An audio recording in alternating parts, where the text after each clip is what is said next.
welcome to Learning Now TV, first programme of 2018. So it's a new year, we're in a new studio, we've got a great new set with a lovely table in front of us and with some new presenters. What could be better? Anyway, this month's programme, who are we talking to? It's exciting. We're talking to Andrew Jacobs, who is sharing his latest views on learning and development. Michelle Nice speaks to Nigel about her role as a learning leader at Shelter. And Martin Cousins is back, telling us about the new research that he's got for us. Enjoy the show.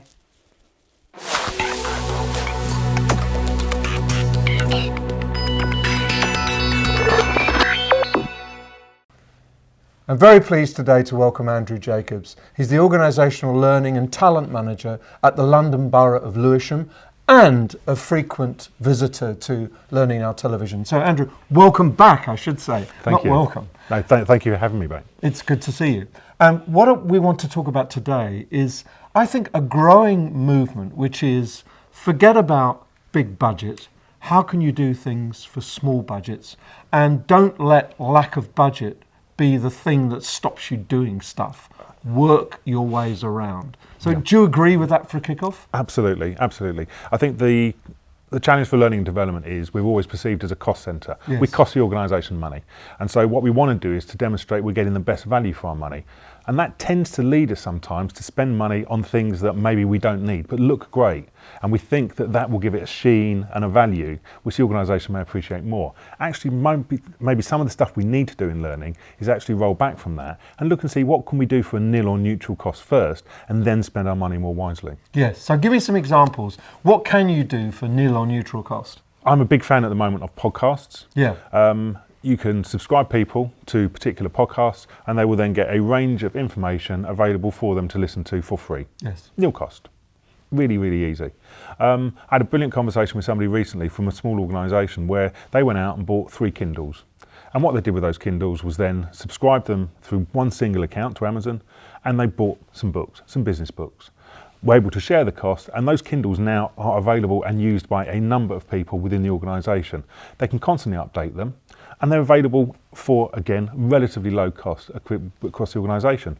Another organisation came to me and said, well, we wouldn't want to do that. I said, fine, so where's your local library?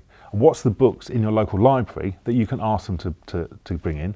What are the other books in other local libraries that they might be able to bring in on your behalf as well?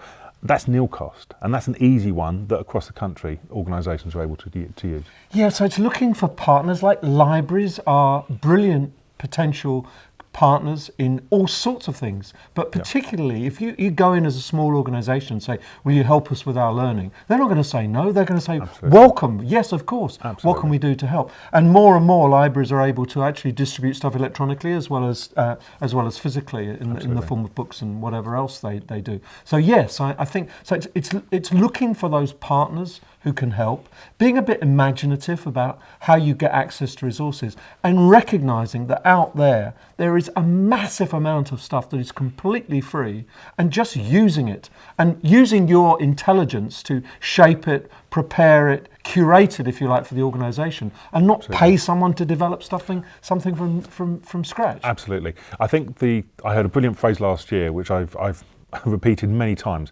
Content is king, context is kingdom. It's not just about spending lots of money on good content, it's about understanding how you can use it. And this is where working with partners and working with peers within your industry to understand how to apply and use the content to the best value is the most important. You wouldn't use that, that book example, in every circumstance. You wouldn't use an MP3 podcast example in every circumstance, but there are times when it will be appropriate. And what you need to do if you're an L&D function is step back and say, how can we help people more creatively, but within the context and the business context for that organisation, not within my context as a learning professional that I think this is going to be best for you. Yeah, I agree with you. And also just to search out the range of high quality resources. Like people still fall upon iTunes U and go, wow, I didn't realise that 700 universities have put material up there for free.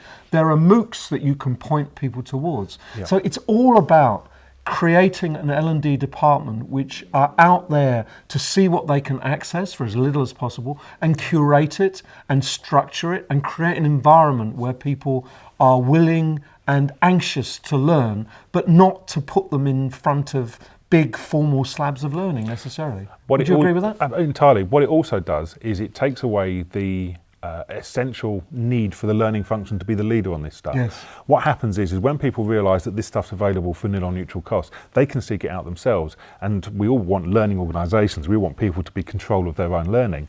If they're doing that for themselves, they're going to come and do half of your job for you, because they will find out for themselves the stuff which has worked the best. And that has to be a win for learning. Yeah, I quite agree. And I guess the other side of that coin is to look at user-generated content, to recognise that you have expertise in your organisation, and if you can encourage people to share, and they can share it on audio, or they could share it maybe on video, but to share it and distribute that, you have a whole new dimension, a new level of learning as the organisation recognises that it's probably more expert than it really thought it ever was. Absolutely. Jane Hart talked about learning, we were the learning police. Let's switch that round. Let's assume everyone in your organisation is a subject matter expert. So everybody is an expert on a subject. How best can you tap into what that subject matter expert can do to help themselves in their performance, their peers around them, but more widely across the organisation? If you go in with that mindset and assume that everybody knows something as an expert, how can we tap into that? That's a much stronger approach to then people wanting to work in partnership with the learning function. Yeah, I completely agree. So it is I think mindset is the critical word. So instead of saying we have to go out there and secure original content that we pay a lot of money for, or we pay a lot of money for technology that will deliver that content or comes with that content, you start from a completely opposite perspective, which is how can we help people to help themselves? How can we look around and see what is available to deliver rich resources, maybe in small chunks rather than great big huge chunks, and create an environment where everyone wants to learn, everyone is able to learn, and everyone feels empowered to create their own little learning environment and learning space. Absolutely, I agree entirely. It's the world of learning isn't about the learning function. The world of learning should be the world of work, the Havel-Jarki stuff. So let's help people in their world of work with the learning that supports them. And if they're able to contribute to that, and they do contribute to that, they are going to want to buy, in inverted commas, more activity and content and support from you, because they will understand that you trust them. And if you trust them and they trust you, you would work much better together. I think this is obvious. It strikes me as blindingly obvious. Why are we having to have this conversation? Why isn't that the norm? What do you think holds organisations back? I think traditionally the learning function has always sat slightly outside. It's always been, is it a part of HR or is it part of somewhere else? And actually we are working parallel with, as opposed to an integral part of. And the learning functions, from my experience, that have worked best have been an integral part of the business. They have worked to business objective, not learning objective. They have worked to identify how the function can support the business, not what they can do to sell stuff back into the business. And those functions will always be the more successful, because they have an innate understanding of how the performance is required to work in the business, the pace, the cadence that the organisation works at, the heartbeat of the organisation, and they fundamentally understand how the organisation works strategically and culturally. So it's about curation, it's about facilitation, but above all it's about understanding the organisation and its needs and trying to solve problems rather than bring in great big solutions which may not necessarily work, however shiny they may look. It's as I've said before, shopkeepers, we don't need more shopkeepers, become an engineer. Yes, become an engineer. A great message to finish on. Andrew, thanks very much for talking to me. Thank you.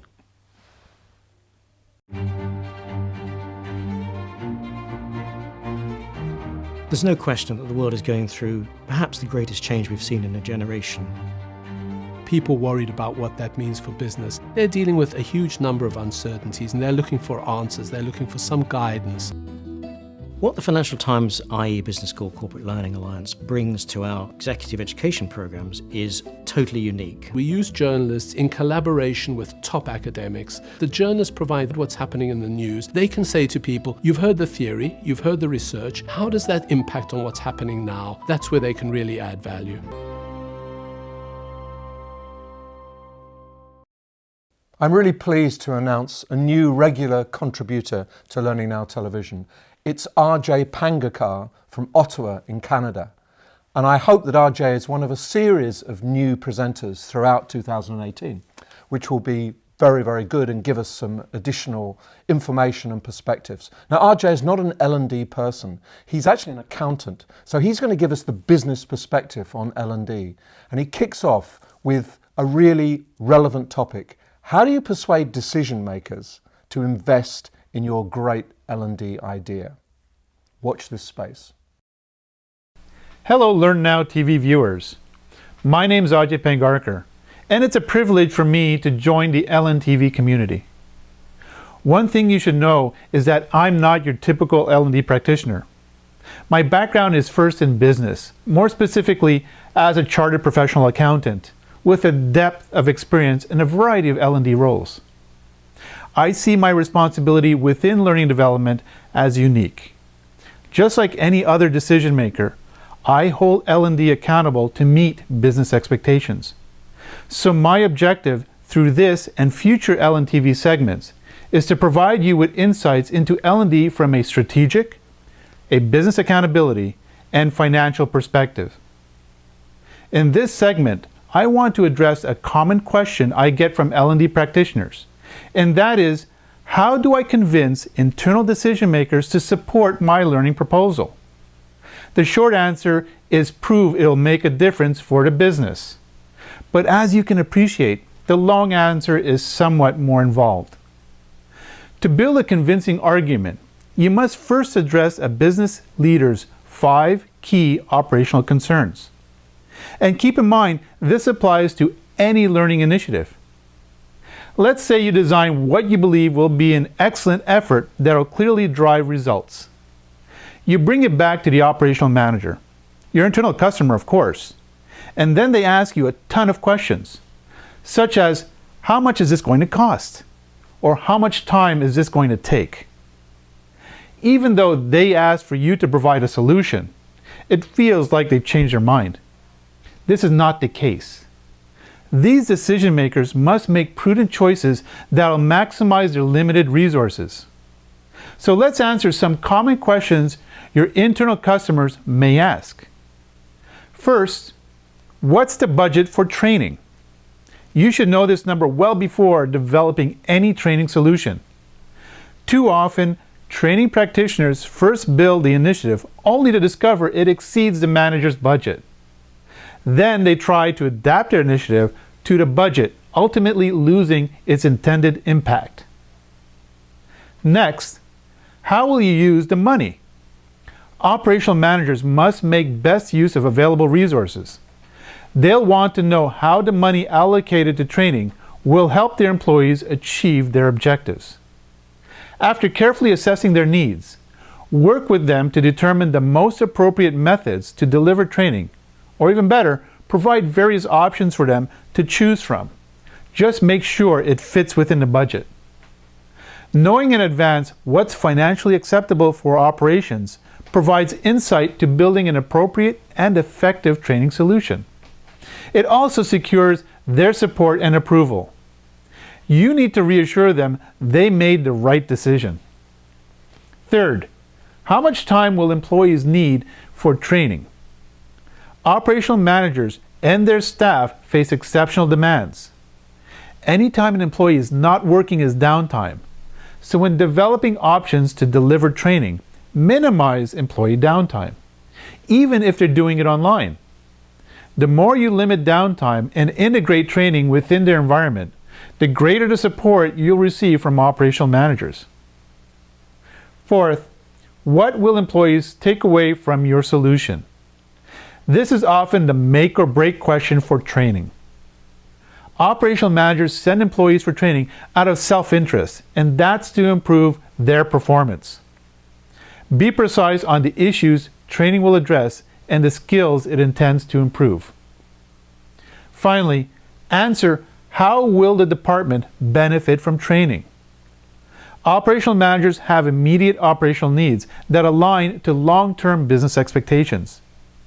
Your training efforts should align employee performance with specific operational objectives. It'll take some time to recognize the performance relationships, but trust me, it'll be worth it. This will solidify the value in the minds of the decision maker. These are the most relevant questions to prepare for, but it's not the complete list. Get out of your office and meet with operational leaders before they require your support. Learn about their business and become their proactive business partner. If you'd like to learn more about this topic, then please watch for my LinkedIn learning course, Gaining Internal Buy-in for E-Learning, or read my book, The Trainer's Balance Scorecard, a complete resource for linking learning to organizational strategy, available at Amazon. And please, follow me on Twitter. My handle is BizLearningDude. I'm looking forward to providing you with more L&D business insights in the next segment. My name's Adam Harwood. I'm a digital learning partner at ASOS. If you're looking for a learning tool that will really influence what people are doing and make a real difference, then look no further than Loop. These guys genuinely know what they're doing, and it's really helped me improve and develop as a digital learning partner. Get involved with Loop today. I'm very pleased to be talking to Katherine Nice.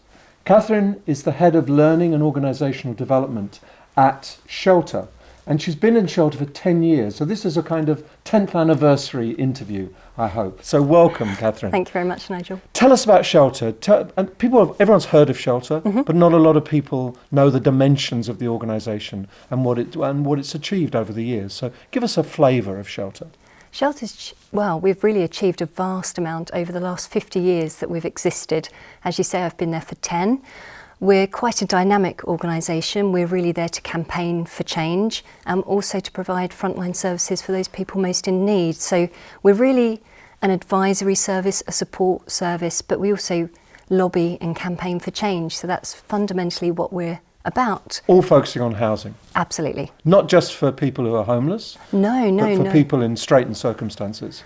For those that we say are in crisis, for those that we say are just about managing and could be in crisis, it's a very real situation for a lot of people who don't perhaps realise that you could lose your job, for example, and then if you've lost your job, how are you going to pay your mortgage or how are you going to pay your rent? And suddenly you're in quite a difficult circumstance. So the housing crisis that we call the housing crisis can actually impact on so many people that you don't actually realise could be one payday away from needing our support. Yes, it's true.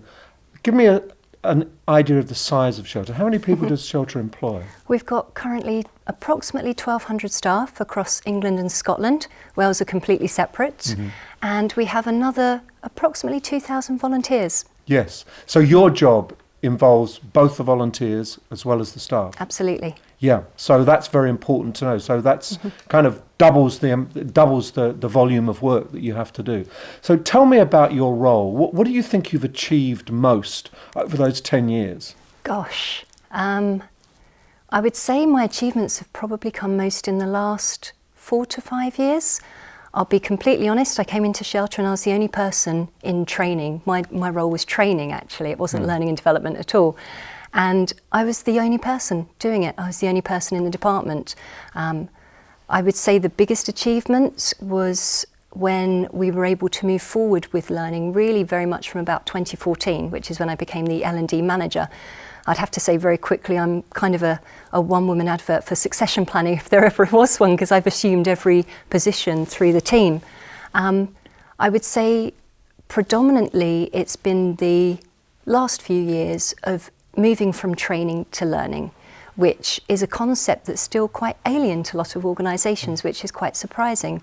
We now encompass not just come to us and we'll supply you with a training course, but I've got a team of business partners and officers and administrators who now fully support the organisation for all kinds of learning needs, but also wider organisation development needs. And I think it was that kind of 2014 change where we looked at how we were modelled, and rather than being reactive to what the organisation was asking for in terms of we need some training, please help us, to becoming more proactive in going out and supporting the organisation in understanding what it was that they were asking for particularly. And that really stemmed from the business partner model. So as I say, that's been the biggest transition for us. So being more facilitative. Absolutely. More engaged and proactive and helping the organisation achieve its aims, rather than just being the people who pick up the pieces down at the very end of the Which line. can often happen. Which can often happen. It probably still happens a little bit. So tell me about some of the programs.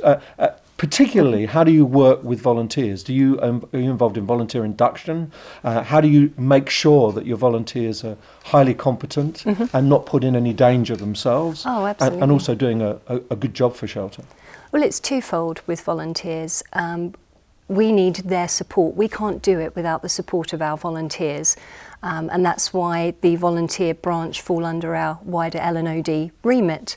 I think for us the importance is that we take volunteers through from recruitment all the way through to exit, and what we're still working towards, and it really is a work in progress, it's involvement for us, is that how do we involve volunteers? Quite often volunteers come from being service users, so they're already familiar with Shelter, they volunteer with us. How do we get them into either work elsewhere, or ideally what's the pathway for volunteers to come and work for Shelter? So yes, we're involved from inducting volunteers, making sure that they're safe in the environment that they're in, making sure that they've got support locally from staff that are able to do that. So it's as much about supporting our staff as it is the volunteers, because it's twofold. So it's really an evolved journey for us, a pathway of volunteer support. You take the same tack with your own staff, that you're putting them on a journey, you want them to move through and progress, rather like you have, through the organisation. We call it continuous learning pathways. It's something that we've started to work on across the organisation. Shelter are fantastic at creating and amassing knowledge. The journey that we're now on is how we apply that and develop and grow our people using that knowledge that we've got. So yes, something that we call Learning Pathways is a programme that we're working on at the moment, that the business partners are working on in certain parts of the organisation, and we've actually just launched our first Learning Pathway. Okay. We're on the move, as it were, in that kind of world of creating an aspirational journey for someone, that they come in and they can be really good at what they do, because that's what we ask our staff to do. We ask them to do their jobs as well as they can, and for staff they want to do their jobs as quickly as they can for the good of the client. So that's where it stems from.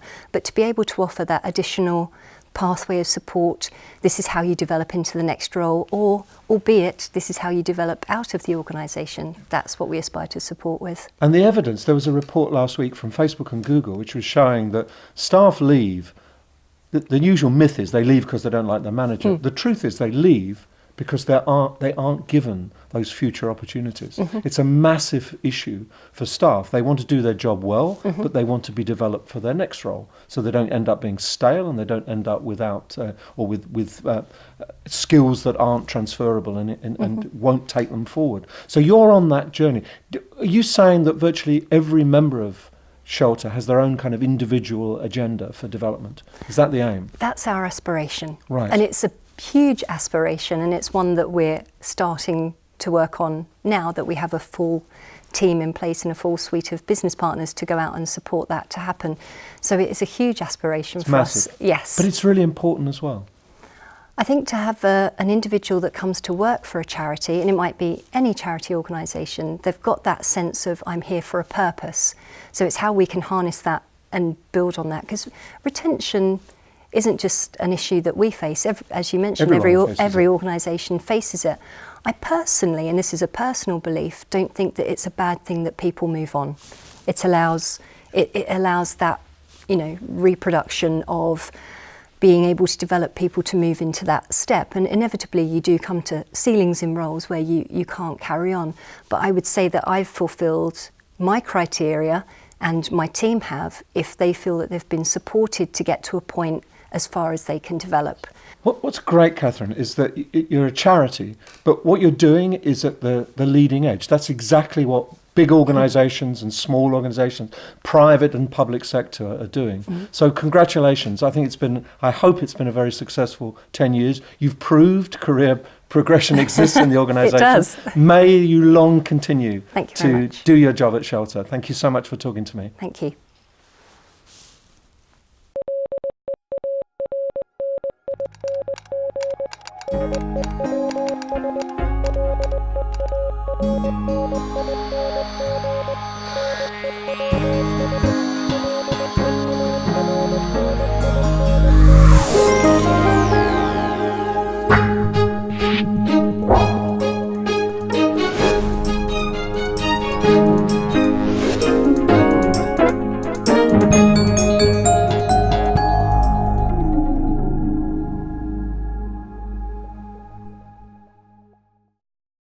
Our Australia correspondent got on a plane and she went to the first Asia Learning Technologies Conference in Singapore at the end of last year. And while she was there, she gives us a little bit of a perspective on the conference, and she caught up with two of the speakers. This is what she had to say and their take on Learning Technologies Asia. Thanks, guys. Well, guess where I am? In hot, humid Singapore. But what am I doing in Singapore, I hear you ask? Well, for the next couple of days, I'm attending LearnTech Asia. Now, you might recall that LearnTech is a conference that happens in London. Well, they're running one, the inaugural one, here in Singapore for our Asian partners. So for the next couple of days, I'm here to learn all things to do with learning and development with an Asian influence. So, enough about me here in my hotel room while I want to crank up the air conditioning. Let's get down there. I'll show you some of the surrounds of Marina Bay, and we'll cover the story about what happens at LearnTech Asia. Are you ready?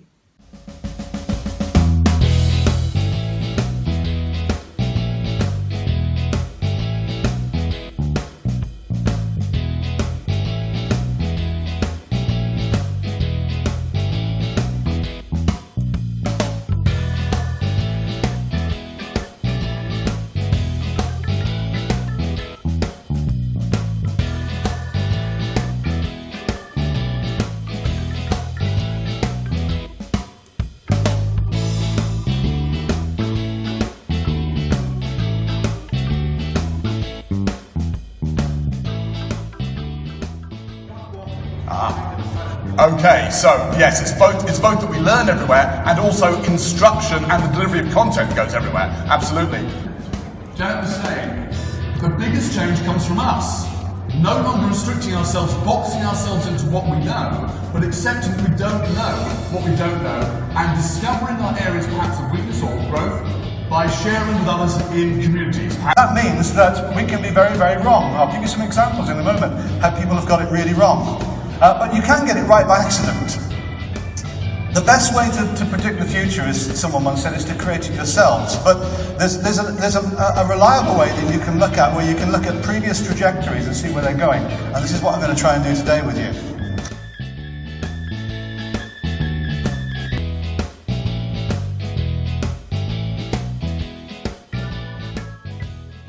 I'm Anand. I'm from Asia Pacific University of Technology and Innovation, based off in Malaysia. I've been in the training line for about 13 years, and primarily my job is on technology training, ICT for education, and designing and developing enterprise applications for the cloud. And what was the reason you came to Learning Tech Asia? I was invited here to give a session on mobile learning, where I shared some of the work which I've been doing in the space of mobile learning to inspire organizations, both corporate and the education. And it was a wonderful sharing session where I came with a lot of questions and got a lot of answers, and beautiful. It is a wonderful session because it's not technology specific and it is open. So you get to share more on the people aspect, the learning aspect, the development aspect, the research aspect, to keep it going. And what are some things that you're going to take back, any learnings from the conference? In particularly, I was quite impressed with Tony Buzan's keynote in using mind mapping in inspiring learners to bring forward their ideas and visualize their ideas and speed up their learning process. I'm Shahana Chattopadhyay, and I left the corporate world after being there for 18 years to start my own little niche consulting firm called Pratiti. Pratiti is a Sanskrit word which means quest for deeper wisdom, and I chose it for a reason, because I believe that my work is also a quest for my own learning and wisdom, and I'm really passionate about the work that I do. why did you come to Learn Tech Asia? What was some of the key things that you wanted to learn and find out here? Apart from Donald inviting me to speak, my main attractor was meeting my online friends, people like Michelle, Helen, in person. And I just did not think or feel I was meeting them for the first time after knowing them for more than maybe 5 years online. It was almost like a meeting of minds and just meeting in person, meeting in body, people that I've known for a long time. And what other things have you taken away from the conference, from the other presentations? I learned a lot from Tony Buzan's session, about not only about mind mapping per se. I've been following Tony Buzan mind mapping for the last maybe 7-8 years or more. But I think the way he conducted the session was like a collective sense making happening in the room in front of me. And that sort of a penny dropped that you can do with a set of people who do not know what you're up to, but kind of follow instructions and actually mind mapping on the go. So it was almost like seeing 200 plus people mind mapping at the same time, simultaneously bringing their thoughts together. So that was an insight. The other insight was Julian Stott's session, because he was speaking about things that totally resonated with me, about building trust, about inviting differences in communities, about welcoming diversity, and about listening to diverse voices. And that's what I think organizations need to do and need to be to move ahead in the 21st century. And that's something, again, I'm passionate about. Thank you very much. Thank you.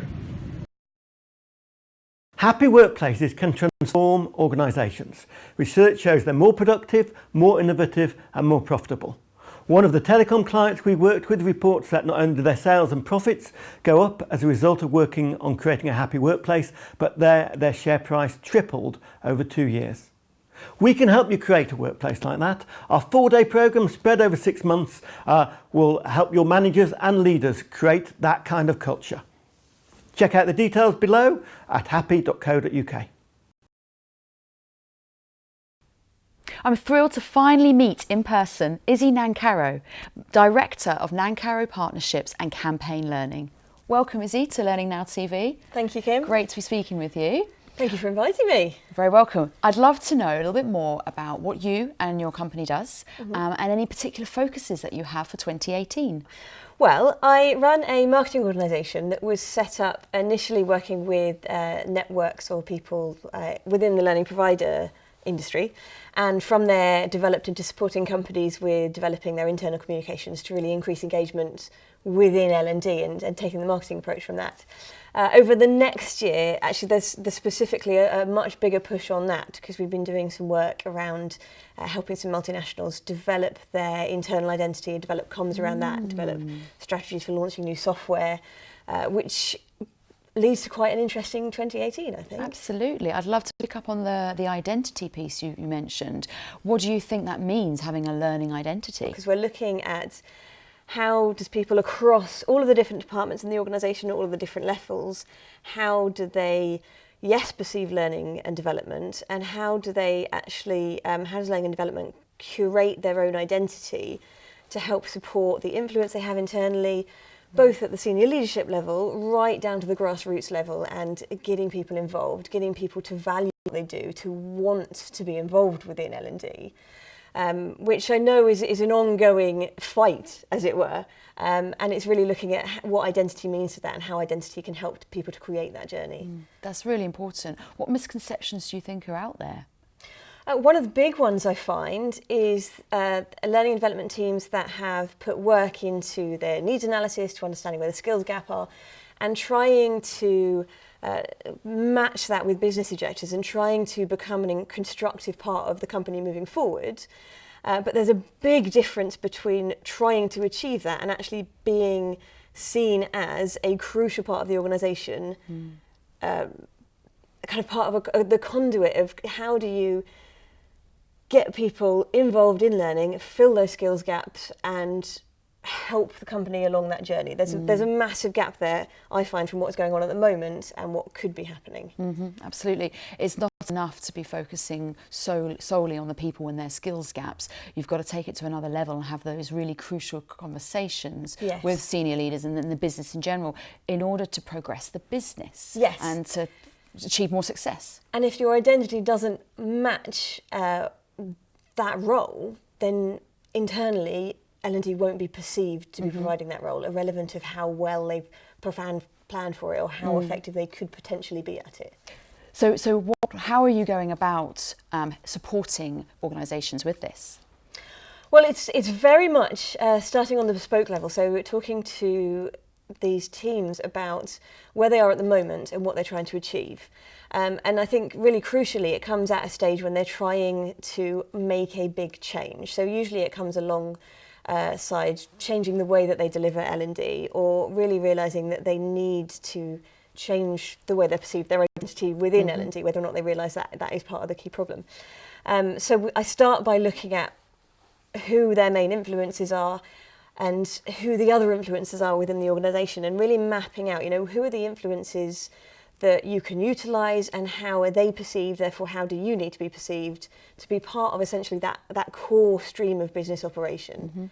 Because far more often than not, L&D is not perceived to be within that core stream. And if you're not in that core stream, you cannot get the engagement from staff and you cannot get the buy-in from leaders. You're really starting at a losing battle. So we look at that and we look at how within the dynamics of their organisation they can become that. From my perspective, that then leads on through the communications. Really, from a marketing perspective, looking at the overall branding. So who do you mean as a team? How do you need to be perceived? How does that come across in the way that you communicate person to person, as well as in your mass communications, how you deliver your interventions, how you communicate on a regular basis, at all levels of the organisation. So there's a lot about relationship building, a lot about positioning. Yes. And then the communications piece is crucial. So touching on that, I'd love to hear some practical advice around how a learning and development team could better market themselves. Yes, well, some pitfalls, regular pitfalls, if that would help, include mass communications sent to everybody rather than targeted, that have long streams of information that are essentially trying to convince people that they are worthy. And it's almost like you're starting off on the wrong foot. So you're coming from the perspective of, I really need to engage people, rather than from the perspective of what will engage people and how do I grab them? How do I make them engaged, make them interested, and make them understand that this is valuable? So, for instance, if you're a clothes shop, you're not going to plead to people to come to you. You're going to say, "Look at this! This is fantastic. You need this," and that's where it comes from. And you're far more likely to get buy-in. Wonderful. So, what's next for you? Where do you see this evolving? Or do you have any success stories that you'd like to share? Okay, so success stories I would like to share would be around the compliance sector, particularly in finance, where you're looking at bringing in a learning intervention. Now, what I found in this case was very much, when you're looking at the perception of L&D, you're looking at the bigger piece, but when you're trying to bring in a specific change, there's another piece around how do we engage people within that piece, and the campaign approach around that. So this is where the concept of campaign learning comes in. So it's all about campaign and how do you utilise the concept of a campaign to get engagement. And this piece was around getting people to change their behaviours in line with legislation and embedding that through a range of media and able to track the change in behaviours over a period of time, and actually showing having proof in this instance at the end of it, the impact that had, which the company could then use to say, we know we are this compliant, we know this is where our weak areas are. And it gave the L&D team a huge amount of gravitas to be able to say, this is actually a risk area. You need to be giving us more power to be able to go over here and go in here and make sure this changes. But this is also our success story. So they had Perfect. the data and the maybe more anecdotal evidence as well. To back it up. Absolutely, and that's really a piece that we're actually redoing again with another organisation this year, which I'm excited about. Wonderful. Well, that's absolutely fascinating. I think just to kind of summarise some key points, it's relationship building, as I mentioned earlier, the influence that a team can to gain with the right groups of people throughout an organisation, trying to be more involved with conversations, so almost being quite bullish about it. And from a personal perspective, it's don't be afraid of who you are. Know that you are valuable and be valuable. From a identity perspective, it's not just about the individuals involved. It's about the bigger picture of the department. Excellent. And projecting that. Wonderful. Well, thank you very much, Izzy. It's really been great to speak with you. So valuable. Thank you.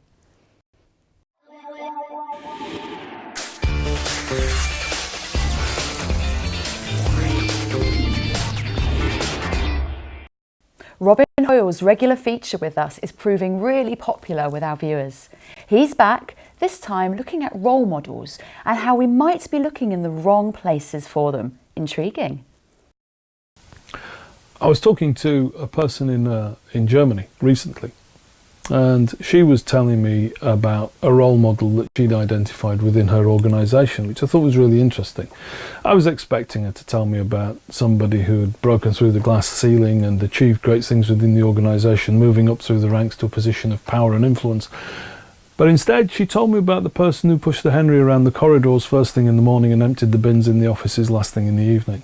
The person who she only saw maybe a few times a week or a few times a month even, when she was in the office early and staying late to get something finished.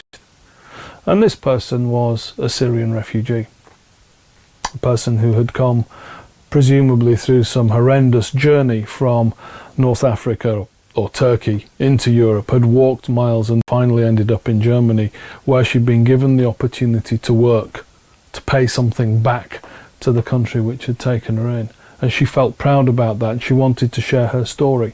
She shared it with the person that I was speaking to, who was inspired, not just because this was a great personal story, though it was.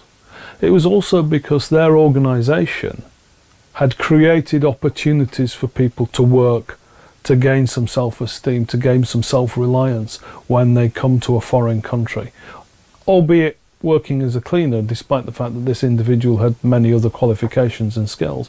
But nonetheless, it was a foot on the ladder. And her belief was that that was inspiring to her and her colleagues, because the organisation felt that it was more important than just a collection of goods and services and spreadsheets and profitability and revenues. It started to have some deeper meaning, a purpose, beyond merely producing stuff and selling stuff. That seemed to me quite an important and interesting way of thinking about what a role model does. Because we use role models lots, don't we? I mean, when we're in learning and development, we're constantly talking about role models, and we talk about them especially when we're using techniques that might be described as social and collaborative learning, when we're embracing things like working out loud. We're looking for those individuals who can show others how to do things, to embrace a certain informality within that learning from other people who are also within the organisation, who do the similar or same job as us. And that's an interesting idea, similar or same job, because very often what I see is a sort of watered down version of the recruitment of role models. What we tend to do is we fall back on the hierarchy, we default to the senior positions and say, well, we want a role model for this program. What we'll do is we'll get this individual who's high up in the organisation because they're really good at what they do. And that may well be true, and their involvement may be absolutely appropriate in terms of endorsing the program and getting people on board and supporting this learning and development initiative, all of which is terrific stuff. But I wonder whether or not they're the right person to be the role models within it. Because it seems to me that the three things that you want a role model to do are behavioural role model, help people to understand the skills and to use the processes and the behaviours within the organisation which are most effective. You want people to represent the possible. You want them to say, well, look, if I can do this, so can you. This is what could be done within your team, within your organisation. Don't just settle for something which is less than this. If you could achieve something even more, that sounds like a great idea for a role model as well. And also, built on that, this idea of inspiration, like the Syrian woman who was the cleaner, was inspiring to people.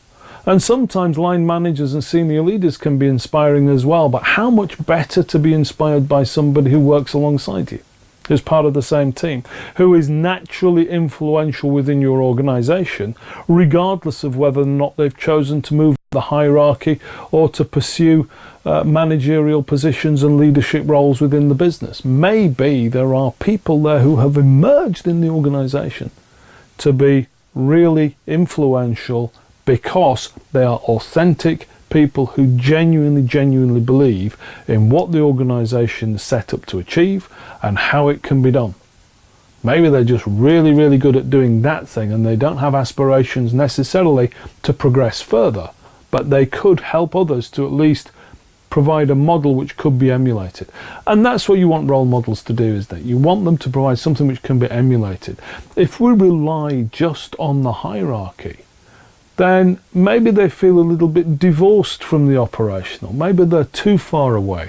Maybe they're people who would say that, wouldn't they? And they're viewed with a degree of scepticism by those further down the organisation. Sometimes what we need is people who are just like the individuals who are going through the programs, who are involved in learning and development initiatives, who are involved in improving their own capability to act as role models. And they need looking out.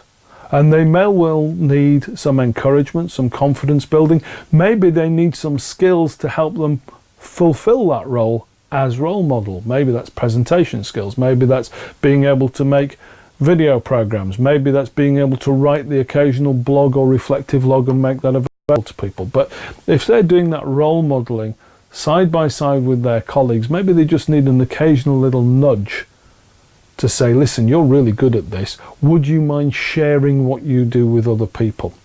And that way we start to build a bigger pool of people who are doing things, and learning and development teams and line managers can get together to support that process and do so in a way which doesn't undermine the line managers, so they don't feel that somebody else is taking their job, but actually that they're getting a real benefit from people who just do things particularly well, whether that's behavioural, representing the possible, or acting as an inspiration, like that young woman with a Henry, early in the morning, late at night, cleaning an office, which gave her purpose and similarly gave the rest of the organisation purpose to support her after what she had experienced. I think that's a pretty damned important role model for organisations to have, and I wish we all had one.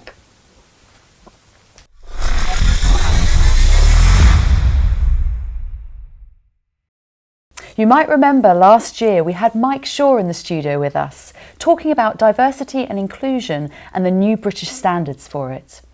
Well, he's back, this time, talking to an organisation in the private sector that is the first to achieve that standard. Last summer I spoke to Kim about the launch of the British Standard in Diversity and Inclusion, and my hope that it would have an impact on helping organisations to develop their inclusive work practices. And today I'm delighted to be joined by Yvonne Saxon from Vista Employer Services, which was the first private sector organisation to achieve the standard. Hi Yvonne. Hi Mike. I suppose the first question really is what were the drivers for you to look at the standard? When we first found out about the standard, thought about the fact that we do an awful lot of work in the dignity at work space and a lot about managing and changing behaviours and training around that, and felt that the standard was an opportunity for us to hold up the mirror to ourselves and actually look at, well, are we practising what we preach? We think we're pretty good at this, so is that actually the case? And that was the main reason why we wanted to do it. And kind of what, it's obviously early days I guess still, but what kind of impact is it been starting to have? Well, I mean, we had an amazing result very, very quickly actually. We recently recruited a graphic designer into the organisation, which is a very different type of role for us to have. And the kind of skill set that we wanted with that, we wanted lots and lots of boxes ticking, and we're actually struggling to find good people out there. And the lady who applied and has been successful and is now working with us actually stated that one of the reasons why she applied to us was because that we've achieved the diversity and inclusion standard. And so she's now working with the organisation. She's making a massive difference to the graphics on materials and training materials that we use. And perhaps without the standard, we might not have attracted her to us. That's really interesting. So a real quick impact there. Yeah. I mean, kind of more generally, we know that people that can kind of be themselves, come to work and be open, more productive teams have a better output for the organisation. What are you kind of hoping for, maybe, sort of longer term for the standard as it kind of impacts on your organisation more widely? I think what we're looking for is attracting really good talent into the organisation, because that was a great example very, very quickly. But then around all these different elements that different people can actually bring to us, because if we're all sitting here thinking we're all pretty good at X, Y and Z, and we can bring somebody else in who actually can achieve more around A, B and C, adding all those things together within the organisation for us can actually make a massive, massive difference to innovation, because we're very keen on developing innovation, on developing our services and developing the way that we actually engage with clients and people outside of the business. So we think that that can make a massive difference for us. You mentioned sort of your supply chain in a sense.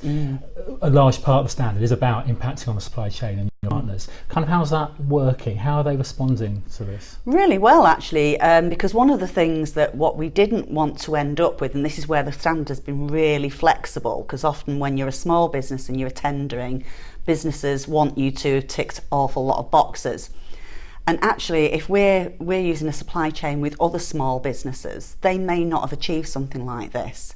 But that's not a problem, because actually we can influence them, because we can say to them, these are the things we do, these are the things that we'd like you to be involved with as well as a partner with us. And that actually can make a difference to their businesses as well, but by doing it in a much more subtle way than the usual tender processes. Yeah, it is more subtle, but it's good to see that kind of having that wider impact, really, isn't it? Because I think that's probably how these inclusive work practices develop, maybe that ripple effect. And actually, in an organisation, I know it's not a huge organisation, but how are you kind of helping to ensure there is that kind of effect across the whole organisation? I guess kind of consistency across it? I mean, we are a fairly small organisation, so we don't have some of the challenges that some of the big organisations do. But it's really very much around training our managers and training the employees here, not just in the legal implications around equal opportunities and things like that, but also around what a difference diversity and inclusion does make to the business, and some of the awareness that they need about what some of the issues might be that might not be that obvious. So, you know, for example, some of the training that we're delivering now, we're thinking about how might we make that more accessible to people who have disabilities and things like that. So it's just about educating people and improving their awareness across the business. And you're saying that's maybe was something you hadn't maybe thought about originally, perhaps, but are there any other things you're kind of maybe a bit surprised about, or you're looking at a bit differently as a result of having gone through that process? Yeah, I think for us the whole concept of, well, why is it diversity and inclusion? And when we actually thought about the inclusion bit, there's a great quote from Werner Myers, who says that diversity is about being invited to the party and inclusion is about actually being asked to dance. I think that's a fantastic quote, and it really, really spells it out. But we've actually thought about that a little stage further in that, well, actually, why are you asking that person to dance? What is it's important to your organisation? So what was important to us about why we would ask that person to dance? And when we boiled it down for us as an organisation, it was basically because it's the right thing to do. Other organisations will have different reasons perhaps, but that was it for us. And that was just, it was just one of those things that came out of it. Yeah, that's it. I love that quote. And that's really interesting, that addition to it actually. So hopefully there's other people sitting out here now thinking, well, that sounds interesting, I'd like to follow that up. What's your kind of advice to anyone else thinking of looking at the BSI standards? I think for whatever reason you do it, be authentic about it. Make it work for your business. Make it be part of what you do. Don't try and be something you're not. and be realistic about what you can achieve. You know, you don't have to have the world's best D&I strategy. The standard is very, very flexible. And just get on with it and do it. Start doing something, because if you wait for the perfect strategy and the perfect circumstances, you'll be waiting an awful long time. And actually just getting out there and doing something, you will already start to make a difference into your organisation. Great advice. Basically, just get on with it. Yeah. That's brilliant. Well, appreciate the time, Yvonne. Thank you very much, and good luck with your continuing journey. Thank you.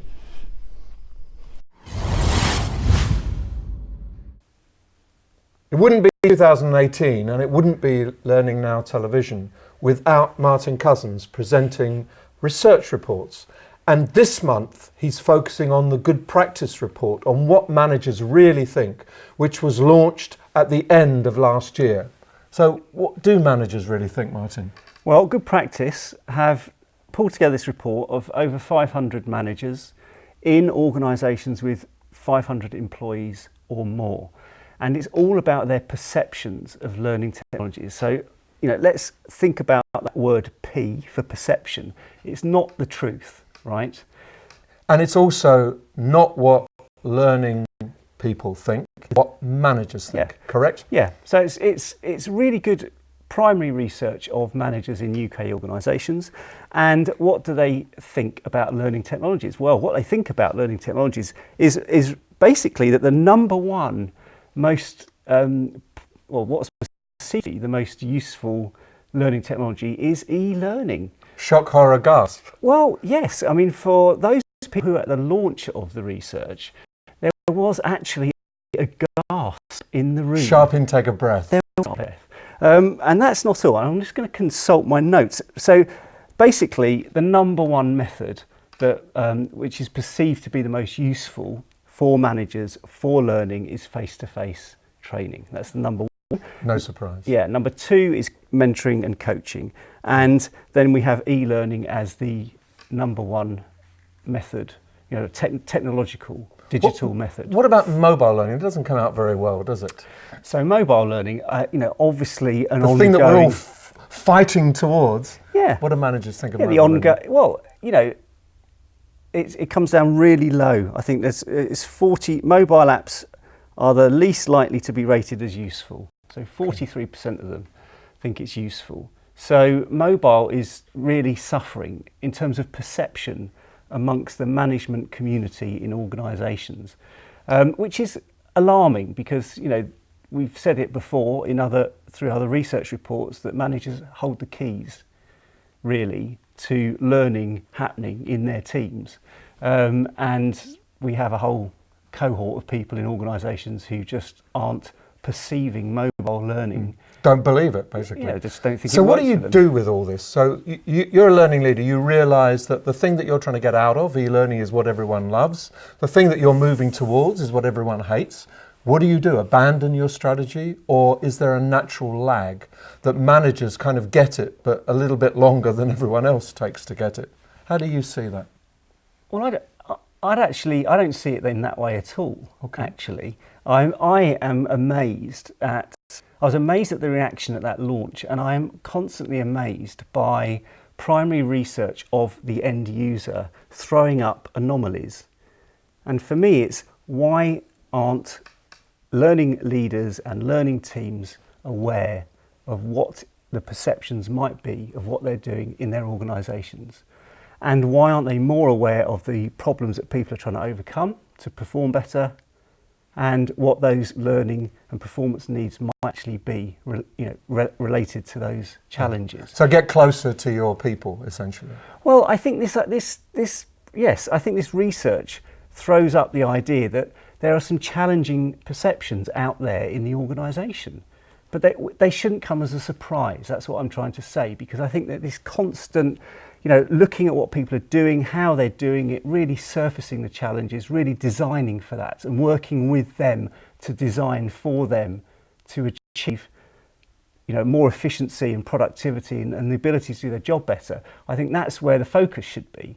But I think this is great. It's really good research because it's the challenge. It's like, wow, really, everyone loves face-to-face. So what is it about face-to-face they really like? Why is e-learning perceived to be so effective? Yeah. Really kind of, and that means that I think around all the hype and the buzz and the zeitgeist in learning technologies, I think we can kind of cut through that with this type of research and use it to go back to the business and say, well, so what does work for people?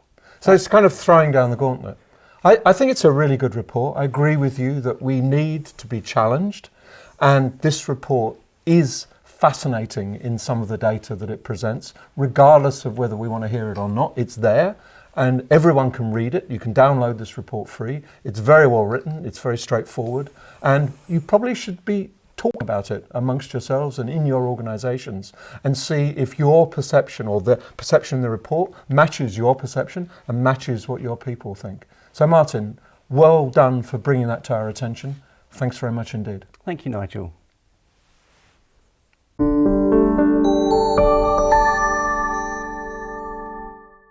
Well, that was our first Learning Now TV for 2018. Hope you've enjoyed the new look. Please do let us know your feedback. What's coming up, Nigel? Well, don't forget it's the Learning Technologies Conference and the Learning Awards, both at the beginning of February. And Brent Schlenker is organising the Learning, Training and Development Conference in Phoenix, Arizona in February. And if you can get out there, it'll be worth visiting. See you next time.